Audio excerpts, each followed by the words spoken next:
Are you hating on someone for taking the soft approach to life? Soft life is biblical. People are getting the better version of you. You are supercharging how you feel about yourself. We are the woman of today, not the woman of the 1950s. This is the Ever Airwaves Think podcast, brought to you by Live One Company, where we explore ideas that challenge, comfort, and clarify.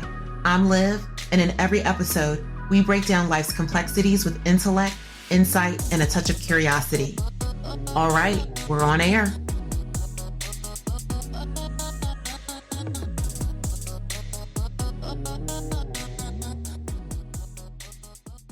Hey Queens, it's Livy Liv, and I am back. Yes, hello, season 2. We are here and in the building. I am so glad you guys are tuning back in to my podcast for season 2. And hopefully you caught up on season 1, where we talked about how to stop letting people hurt you, relationships, red flags, dating, why he won't marry you, and that you are on purpose. Yes, Queen, you are on purpose. And speaking of purpose, have you purposely grabbed my new book, The 100 Commandments of a Black Queen? Sold everywhere. Pick up my new book, The 100 Commandments of a Black Queen, because it is snatching wigs. It is going to help you be able to affirm yourself, start your day, reclaim who you are, love your hue, and stand in authority and stand on business. Please get my book. It's available everywhere books are sold. Amazon, Barnes & Noble, Blackwell's, Kindle, liveonecompany.com.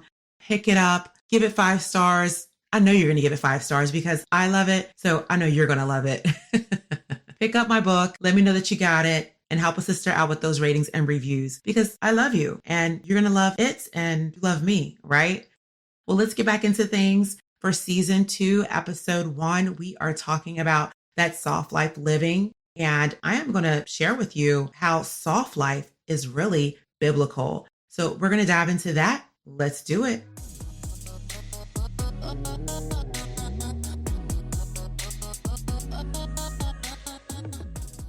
Why are we living a hard life when you know soft life is where it's at? So you think soft life is selfish? No, it's not. Soft life is self-love. And self-love is when you are supercharging how you feel about yourself. The good stuff, of course. That's it. You're actually a better person to be around because sending yourself love makes you a better friend, wife, girlfriend, colleague, partner, spouse. People are getting the better version of you. Yes, there's a better version of you. I mean, it might be indisposed right now, but I'm going to need you to bring that better version up out of you because you are meant to have life and have life more abundantly. And abundance comes with that soft life. You don't need to be living no hard life. You don't need to be living no rough life. You need to be living a soft life. And you are promised all those things. But there's some things that you have to do in order to be able to get that soft life that you desire. So let's talk about it.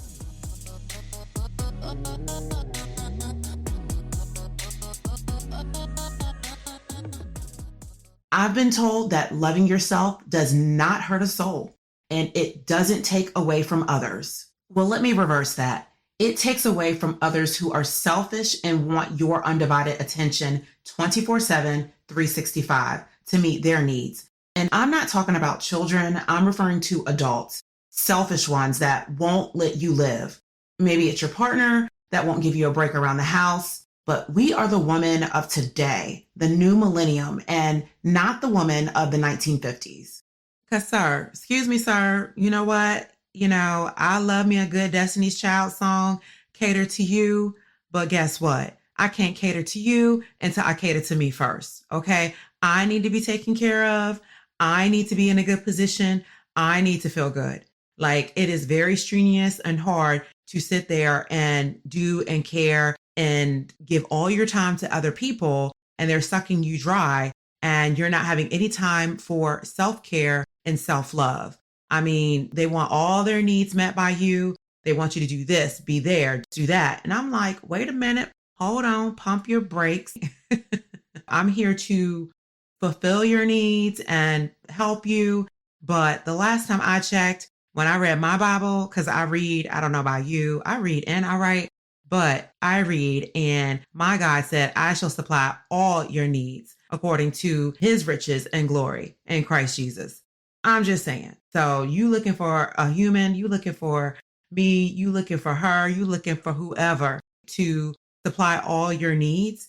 And that's not what it's supposed to be. God said he will supply it, he will figure it out. And he knows that your spouse, your loved one, your partner needs to be able to have self-love for themselves. They need to be able to have some type of peace of mind. They need to be able to be pampered and have a breather.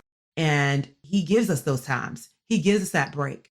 He wants us to love ourselves. And we're going to talk about that because some people, they be working my last nerves, right? And I'm not just talking about my man, because that's my man. I love my man. I'm just talking about people in general. They want all of you and nothing else and nothing less. They want you here, there, everywhere. And you are being drained because you are giving that time to them and you are not prioritizing yourself first. And this is biblical. This is biblical, my dear. And I am going to break it down for you, my Black queen, because you guys to know. You guys to know because when you know better, you do better. And we're going to do better. Self-care is self-love. And we are putting ourselves first.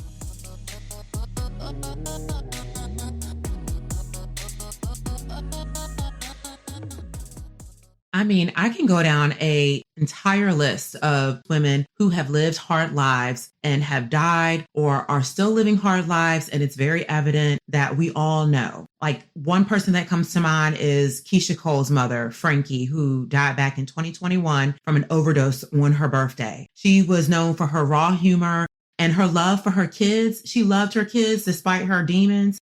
And remember, like she was real life struggle and love and imperfection. But she died a hard life. She died from living a hard life. And we have to prevent that. We can't go out like that. Think about Miss Wanda. Now, I don't watch Love and Marriage Huntsville, but I do watch a lot of YouTube reviewers. I love to watch reviews. So that's how I know about some of these characters. But she embodies generational trauma and is an overprotective mother. Am I right? I mean, from my understanding, she represents how old wounds and pride can shape family chaos. And so with that, she's living a hard life because she is still living in this messy persona that plays out on TV, which makes her look bad. And I'm sure makes her miserable also behind cameras. I'm also thinking about Mama D. Okay. I'm in the golden era of the Love and Hip Hop Atlanta. I don't watch it these days, but I know that a lot of clips still play out on social media and Mama D ain't changed. She has not really changed. Like she was a former pimp and drug dealer who turned to reality TV and she became a reality TV mom, but she continues to seek like respect and validation through conflict. And that's not cool. And that's telling me that you live in a hard life. Like she still has this tough exterior, but she's built on pain and this survival instinct. And she doesn't live a soft life. And you can tell through her kids. Look at how little Scrappy acts. Look how he's living, how he mistreats women because his mom lived a hard life. And then he has pulled all of that from her and he plays that out in his life. And I'm not discredit the dad because I'm sure he plays a role too. From my understanding, he's a whole pastor. So that says a lot, right? Maybe, maybe not. I don't know. Tokyo Toni. Oh my goodness. Tokyo is a trip. She is something else. She is publicly volatile.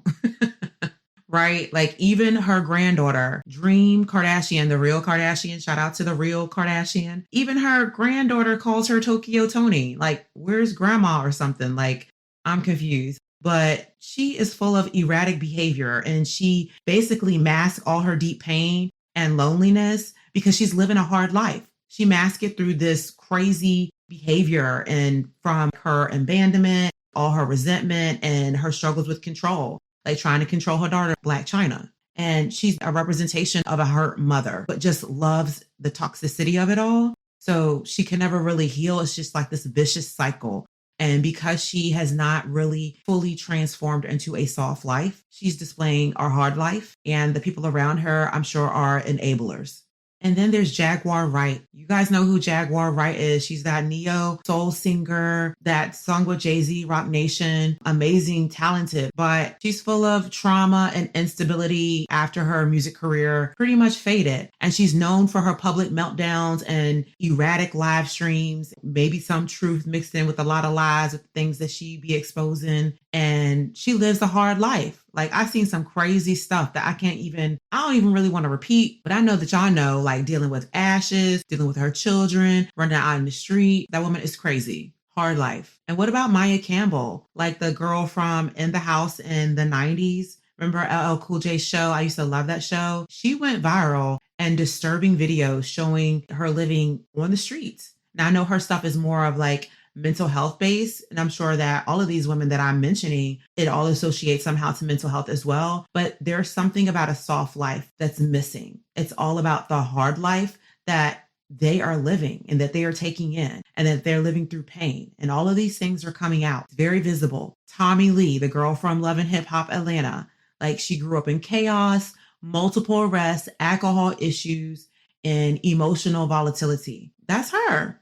That's her. I mean, one day I remember being on Instagram and seeing like 30 mugshots, like 30 of them. And she be looking different in all of them. I'm like, okay, cute and all. It's real cute because she be serving face in some of her mugshots, but it's not cute. It's all from a hard life. And she often tries to heal, but she falls right back into chaos because of a hard life and being around those also embody hard life. She needs people who are soft around her, who are going to speak life into her and not all this fighting and this pain and who are enabling those things.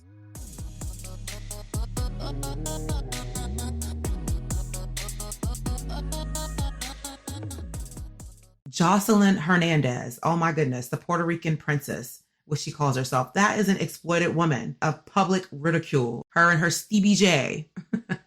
I feel like she's evolving slowly and she's trying to shift her image to somewhat degree because she's a mom. Like, it seems like she raises her Bonnie Bella, her daughter, really well. But that cocaina that she be on, child, that's a hard life. Sorry, when you are hard drugs, you are living a hard life because there's an addiction there and that addiction is your demon. So I really hope she evolved. It sounds like she's getting ready to share her story soon. I'm not sure, but she's basically the price of turning trauma into entertainment and she's living a hard life. I don't care how much she try to flex and act like she's better and showing this soft life until we see a full 180.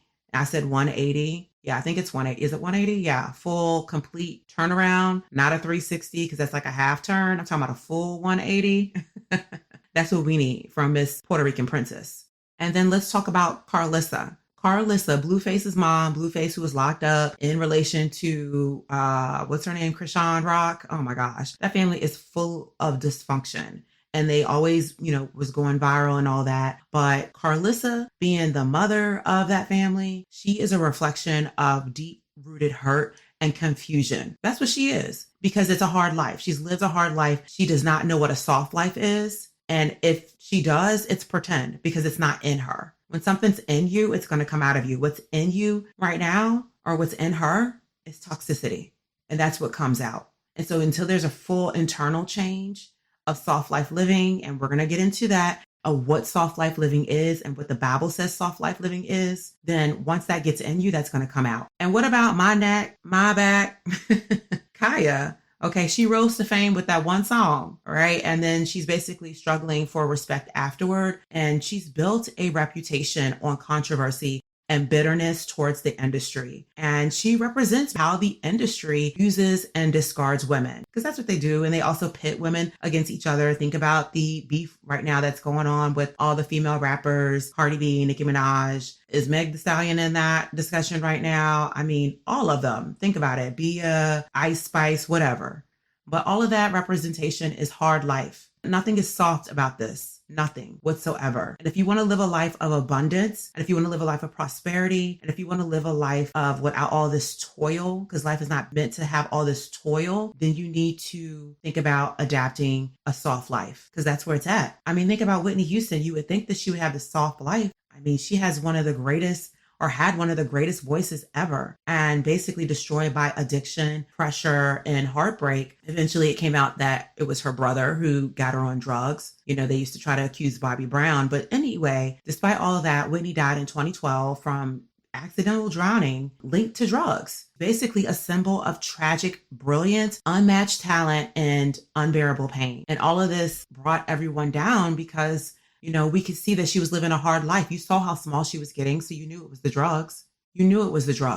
So what are we doing? What are we doing here, women? And then to follow that, her daughter died a little bit after her. I want to say 2 or 3 years later. Because it's a cycle. It's a vicious cycle. It's like identical circumstances to her mother. I say all this because we need to stop living these hard lives. We are women. We are in a class of all our own. We are to be respected. We are to embrace soft life. There's nothing wrong with having a soft life. And it's part of your healing. When you start getting into your soft life era, there's this aura of just healing that's taking place because you're unbothered. I want to share a story about one of my friends. Let's get into it. We'll call her Terica and her husband, Marcus. Terica was living a hard life, not a soft life, but a hard life. I'm sure many can relate, including myself. She was living a hard life at the price of saving, which is only cool for so long, not too long though. Anyway, Terica used to work for a major data research company. She juggled a very demanding role as a data scientist, and she also was a huge contributor of her family's income, covering much of the household expenses. At home, she balanced just work with raising 3 young kids. They were ages 2, 5, and 7 at the time, alongside her husband, Marcus, who was an IT consultant. Now, Marcus, he had hired a lawn care service to free up his time. So he never had to go outside in their big front yard or backyard to do any physical labor out there ever. But he firmly opposed hiring a cleaning service for the inside of their house. So that kind of left Terica up to her to kind of handle all of the household cleaning. Of course, Marcus pitched in here and there. The reason he opposed the house cleaning service is because it was $600 and convinced Terica, like, hey, we can just use this money for investments. This $600 will grow our investments. And their investment portfolio, it did grow, but Terica was burdened with cooking, cleaning, and managing the household. And so every day when she came home from work, she was exhausted, kind of diving straight into her second shift, like preparing the meals, cleaning up, and helping with the kids. Sounds all too familiar, right? My good friend Terica was completely exhausted. She saw the financial value of her and her husband's growing investments, but her sleepless nights, career, housewife, and mom duties always came at the cost of her well-being. And I hated that for her. She used to love doing a 2-mile run or go to the gym in the evenings before having her kids and watch her favorite housewife shows and just kind of have an opportunity to decompress throughout the week. But she no longer had the time because her energy was spent solely on others. Terica and Marcus's investments were thriving, but at her expense. She did express her frustration, but Marcus brushed her off. He was like, you're so good at multitasking. You're a great mom. You work hard. You know how to get things done. Yada, yada, yada. And we're thriving as a family because of you. But the truth is, Terica wasn't thriving. She was barely surviving. And that's some of you right now. You're barely surviving. The demands on your life from your career, motherhood, wifey, friend, caregiver, and so much more are tearing you down. This is what we call hard life. Nothing soft about this right here. At the end of the day, my friend Terica was not living a soft life. She was living a hard life. And her story is a harsh reminder that thriving isn't just about financial growth. It's about personal growth and self-preservation. While her husband saw the cleaning money as an expense they could redirect into wealth building, he missed the point. Wealth means nothing if the person building it is neglected. So self-love isn't selfish. It's necessary, and it's the essence at its core of living a soft life. Soft life is not a scary word and should not be frowned upon, and it doesn't mean you're lazy.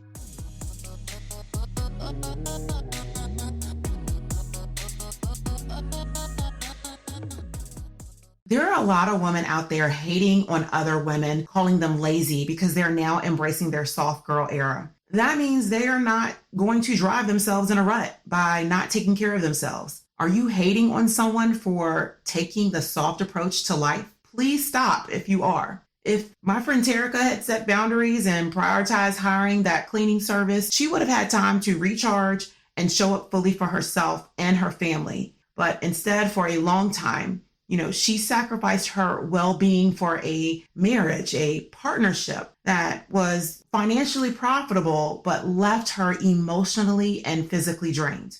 What's the lesson in all this? If you're bending over backward to keep everything together while someone else sits comfortably, that's not love. It's self-neglect, which again equates to hard life. Don't let your well-being be the hidden cost of someone else's freedom. You are worthy of ease and you deserve a life that reflects that. I really love my friend Terica, and on her birthday a few years back, I gifted her home cleaning service. She fell in love with the service. Her husband Marcus did too. And from that day on, it took them having and experiencing the service to truly see the benefits of having it, and they stuck with it. Even after they moved to the Midwest, they found a new home cleaning service provider. And home cleaning service is no longer a desire or a nice to have for them. It is a necessity for their well-being. Giving Terica that gift, it really allowed my friend to enter her soft life era. She has way more time on the weekends. She's back to running and working out during the week. And the best part is her kids and husband get the better version of her. So unlike some of the women I mentioned earlier who lived or live hard lives, diabolical hard lives, and never really escaped or fully turned things around for the better, there are a few women that have turned their hard lives around. I really do think they embraced soft life living and took a stance on no more BS. They understand that nobody was applauding their exhaustion, that their struggles would never be romanticized, and that their struggle is not a personality trait. And if they weren't resting, then they were regressing. I can think of Viola Davis. Child, have y'all read her book? My God, get that on Audible stat. And she narrates it herself. I know that's right, because can't nobody tell your story like you can. She shares about her life of poverty and racism and eventually advocating for her own self-worth and representation in the industry. And then she became an EGOT winner. Yes, this beautiful Black benevolent queen has an Emmy, Grammy, Oscar, and a Tony. Viola is living a soft life, baby, and enjoying every bit of it these days. So we need to get with it. I also think about Tina Turner. Yes, the Tina Turner. Love me some her. I hate that she's gone now, but Mr. I will find your Ike Turner, her ex-husband of hers that gave her a hard life with abuse and financially ruining her back then. She finally took a stance. Miss Tina Turner became Nuck If You Buck. Shout out to the actress Angela Bassett, who did the whole character of Tina Turner justice in that movie, because Angela Bassett had us thinking she was Tina Turner for real, but I digress. Anyway, Tina Turner had enough. All that queen wanted was her name, and she bounced. She left everything else behind, and eventually she remarried to a good white man. A good white man. Make sure you listen to one of my episodes in season 1 about dating the white man. But Erwin Bach was Tina Turner's second husband, that rich German record exec. And she hopped and skipped herself right on over to Switzerland to live out the rest of her soft life days with him. So shout out to Tina Turner, because she was simply the best. Okay, pun intended for that. And I also can think of Serena Williams, Mary J. Blige, J. Hud. They all fought through hard lives and did a hard turn to arrive to their soft lives. And I'm just saying, my fellow queens, what are you doing? Soft life season is in the building. No. Actually, soft life era has arrived, and we need to be living in our soft life. You guys are condemning and criticizing these girlies that are out here living soft lives, but you are missing out. You are missing out, sis. You need to step into your soft life. We are women.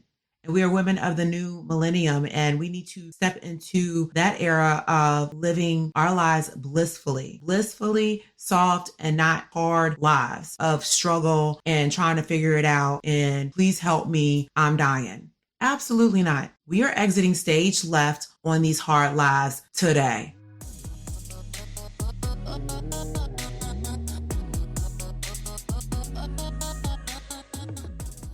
And you know I got to jump in here and do my non-shameless plug, because I am not ashamed, okay? Pick up my new book, The 100 Commandments of a Black Queen. Yes, go cop my book today. It is out there. It's on Amazon, Barnes & Noble, Blackwell's, all types of Black-owned bookstores.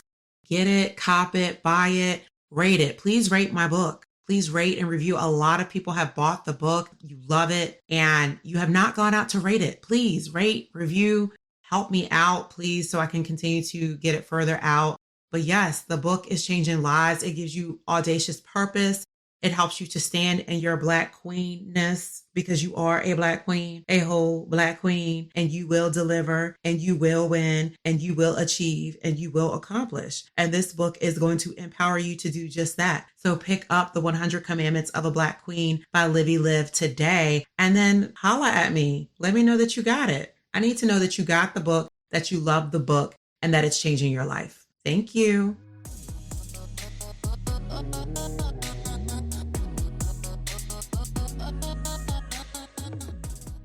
I want to shift gears a little and elevate you and your way of life, the soft life. Would you be surprised to know that soft life is biblical? The 9 fruits of the Spirit are what I believe to be the blueprint for living a soft life. Society only gave it a new term, but the 9 fruits of the Spirit is what a soft life is. This will shift the way you see your life. Allow me to break it down for you. The 9 fruits of the Spirit are love, joy, peace, patience, kindness, goodness, faithfulness, gentleness, and self-control. Let's start with love, because love is where it all starts, and love conquers all. The soft life demands that you love yourself as much as you love others. That means setting boundaries, saying no when you need to, and choosing relationships that nurture, not drain, because you can't pour from an empty cup. Visualize this. Love is the quiet hum of appreciation when you finally take that solo vacation, guilt-free. And I know I love me a good solo vacation. I know you do too. And if you haven't had one, you have to. It's time to enter the soft life. Joy. Joy is about finding contentment in the small things. Sipping your coffee while the world wakes up. That's joy. I know I get joy when I'm sipping coffee. And like smiling at the blue sky because it's blue today. That's joy. A soft life isn't flashy. It's about those little moments that make your soul exhale. Don't let anyone steal your joy. Peace. Peace is the bedrock of the soft life.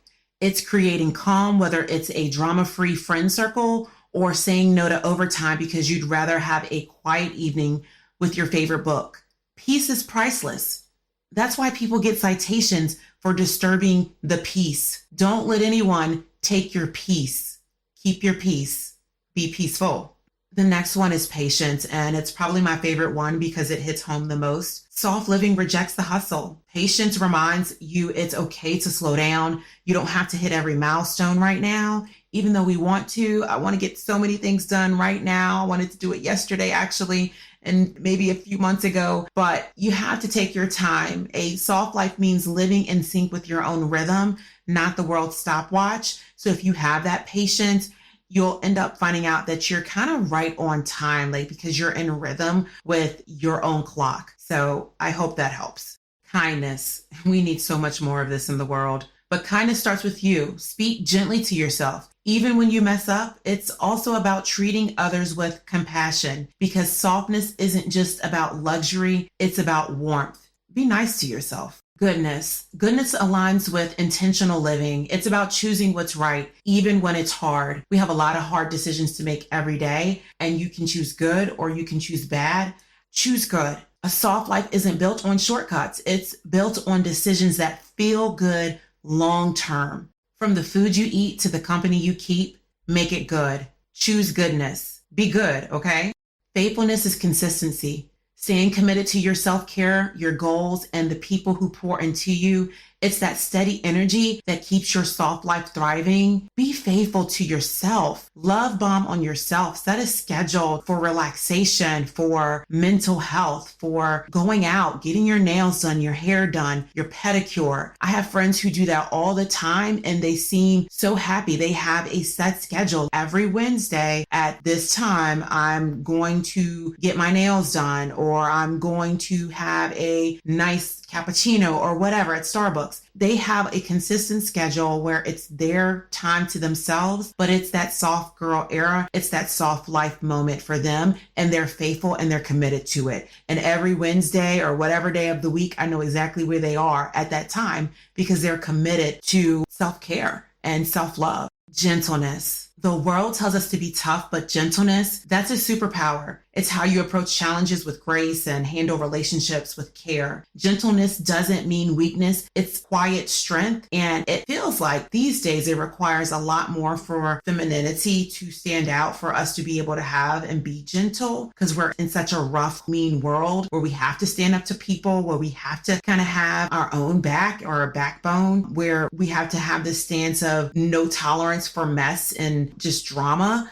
Within all of that, find ways to be gentle. Find femininity within you to be able to add your special touch to check people, but check them with gentleness instead of that roughness and negative connotation of manliness and having this male type of testosterone. Although we women do have testosterone to a certain degree, it does serve a different purpose. It's converted and used differently in our bodies. We shouldn't be using that testosterone to be a bully, to be mean and manly, right? We need to allow it to convert, how it converts into a feminine hormone, and you can look it up. And so that's what we need to use the testosterone for. Use it for the right purpose and not the wrong purpose. We want to be gentle and not rough.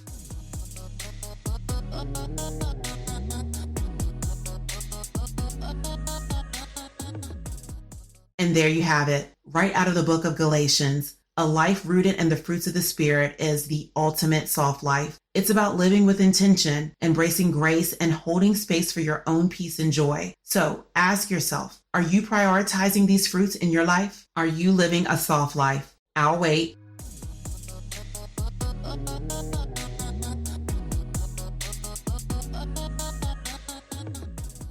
See, I told you soft life is 100% biblical. Don't ever doubt me. Don't doubt your girl. Liv is in the building and she knows her stuff. I sit there, I read, I analyze, I assess, I look at the Bible, I compare, and I knew that soft life had to be biblical. God doesn't want us living a harsh life. God doesn't want it hard for us. He doesn't want us to have to toil. He wants us to live a comfortable life and to have and live life abundantly. Am I right? Or am I right? Yes. Enjoy your soft life, my Black queens. Thanks for listening to the Ever Airwaves Think podcast. If today's episode made you elevate, share it with someone who needs it. Until next time, keep questioning until you have those answers. I'm out.